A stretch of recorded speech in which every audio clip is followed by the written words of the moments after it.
Do'stlar, bugun sizlar bilan Vyetnamda eng ko'p tarqalgan Nguyen familiyasi haqida gaplashamiz. Vyetnamda Nguyen familiyasi juda keng tarqalgan bo'lib, aholining taxminan 40% ni tashkil etadi. Buning bir necha tarixiy sabablari bor.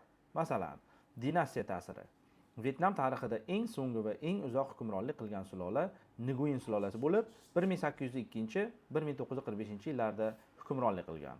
Ushbu sulola hukmronlikka kelganida ko'plab odamlar, ayniqsa amaldorlar va harbiylar o'z xavfsizliklarini ta'minlash yoki sulolaga sadoqat bildirish uchun Nguyen familiyasini qabul qilganlar. Yana bir misol, Ming sulolasi bosqini 15-asrda Xitoyning Ming sulolasi Vyetnamni bosib olgan va mahalliy ayollarni ko'pini yo'q qilgan. Keyinchalik o'z familiyasini Nguyen deb o'zgartirish xavfsizroq bo'lgan, chunki bu ommaviy familiyalardan biri edi. Familiyalar tizimiga keladigan bo'lsak, Vyetnamda familiyalar ko'pincha ota-bobolardan meros qilib olinadi va ular juda uzoq vaqt davomida o'zgarmagan. Natijada aholi orasida muayyan familiyalar ustunlik qila boshlagan. Familiyalarning cheklanganligi. Vyetnamda tarixiy jihatdan juda kam sonli familiyalar mavjud bo'lgan. Chunki mamlakatda familiyalarning xilma-xilligi katta ahamiyatga ega emas edi.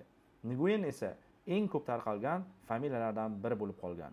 Bu sabablarga ko'ra bugungi kunda Vyetnamda Nguyen familiyasi juda ko'p ishlatiladi.